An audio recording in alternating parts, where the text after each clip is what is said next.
Okay, hello YouTube. I this is I wanted to do this video because I had overheating problems. This is a 6.1 liter Chrysler SRT8. It's a 2006, and basically they didn't design this car correctly as far as cooling this great big engine. It's got like 425 horsepower. It's a great engine. I mean, this thing really flies. And but they never cooled this thing correctly. So you can see the I left it open so you can kind of see what I've done. But I'll go through and explain it. They routinely have this thing running right up against the red line. And if you're sitting idling somewhere, or you're pulling a hill, or you got your foot into it a lot, you're going to overheat it. And for the record, the oil is a big part of the problem, which is, I'll explain these two fans over here and what I did to correct the oil cooling problem. There's just no room for anything. So this looks a little bit Mickey Mouse, but it did work. And I'll explain how I did it. And I just had a friend with a Charger, and he has the same engine in it. It's a 6.1 liter. I think his is an '07. This is an '06.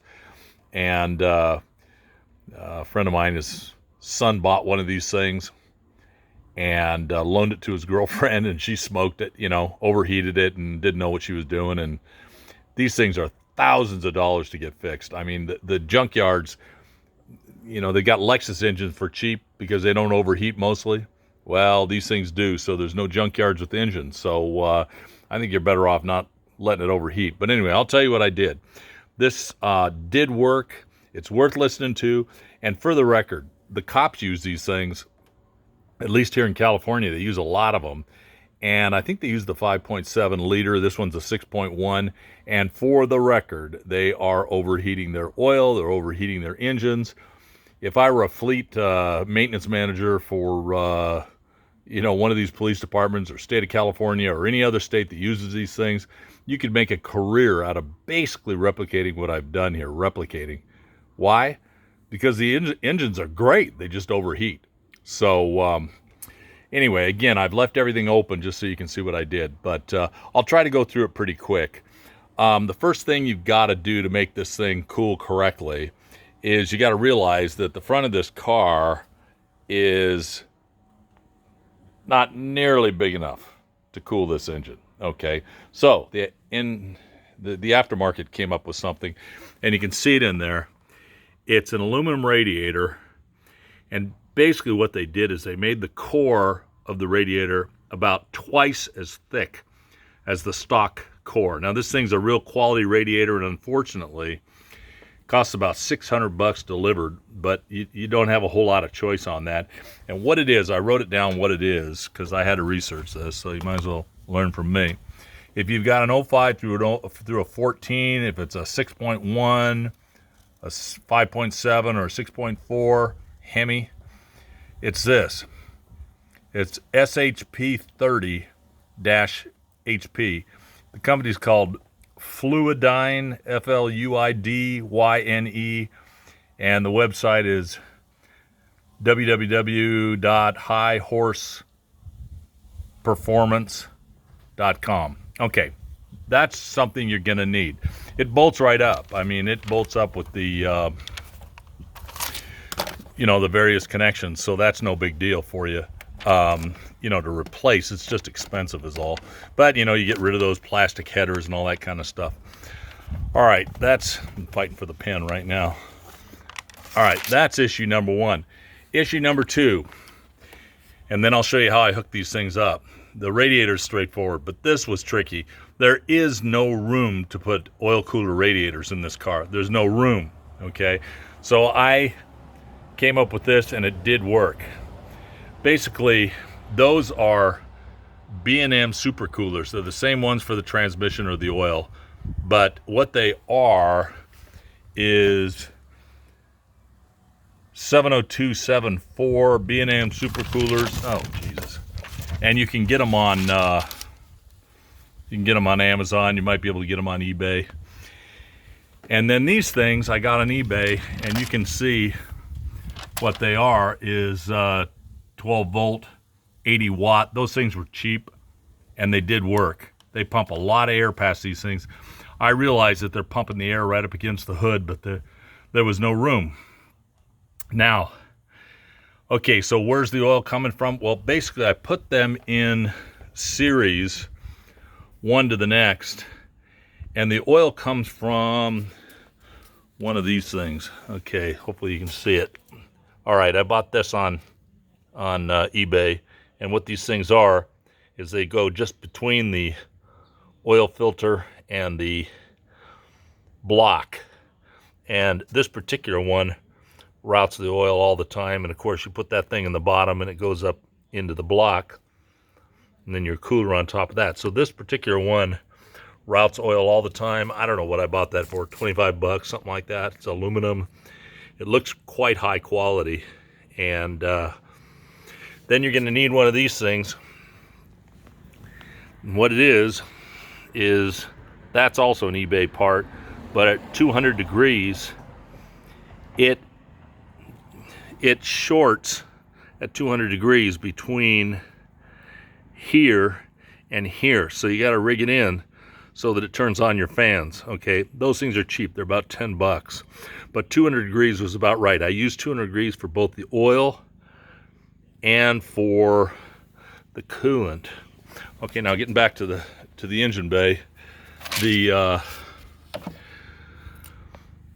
what I did was I took the hose for the heater and I ran it into one of these things. I had to buy all that brass at Home Depot, and just spliced it in. And when the temperature gets up to 200 degrees, it shorts through there.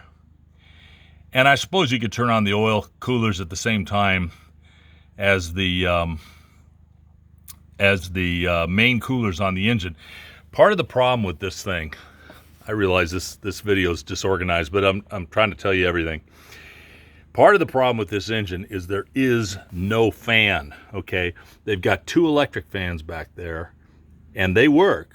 In other words, they pump a lot of air, but there's no regular fan with a fan clutch. It just doesn't exist. Okay, so I got this idea from some guys in France. They did a YouTube on it, but you know, it's my own design from there. Anyway, what I did, the two fans, one of them over here and one of them over here, and they're very low profile fans. And what I did is I set it up so that they come on when this sees 200 degrees. So I suppose if I were to wire this again, I'd just wire that particular thing to turn on these two fans also. But so those are the two oil fans, and you want to turn on your main ones on the radiator also, so that the radiator's big enough, but there are still instances when there's not enough air going across it, so the fans have to come on. And the way Chrysler set it up is they set it up so it comes on too high. I don't know where they're coming on, but the thing was routinely right up against red line for me, so I went through this whole process. All right, so what I did was, these are just regular 12 volt relays, okay?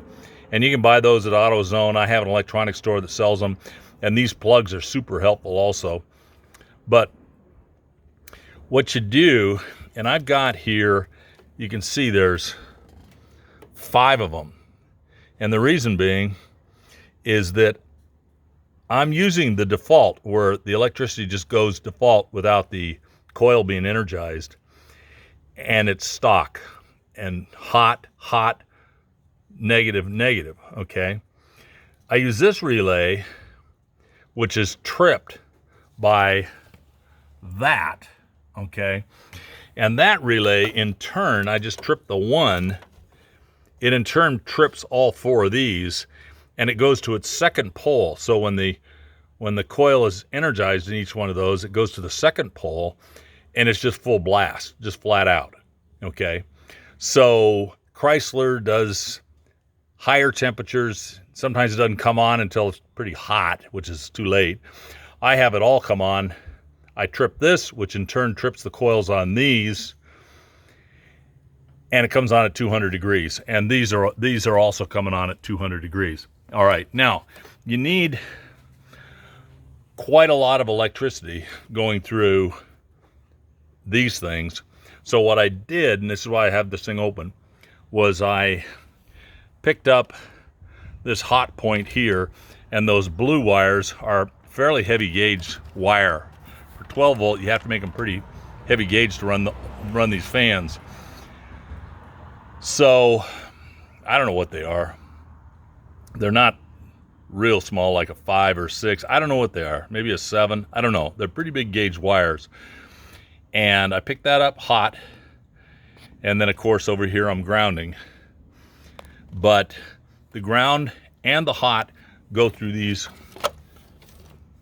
4 relays here, so that when it's not 200 degrees, it's just using the default, which is the car, the computer.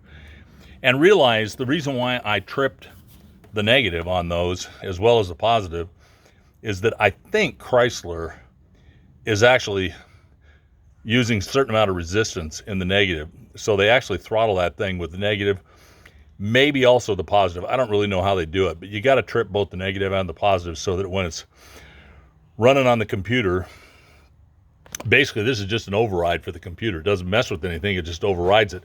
And then you got to go back through these wires, and you got to get these things out of here. And there's a hot and a cold, and I guess another hot and cold over here. And then you're going to have to rig them back through those.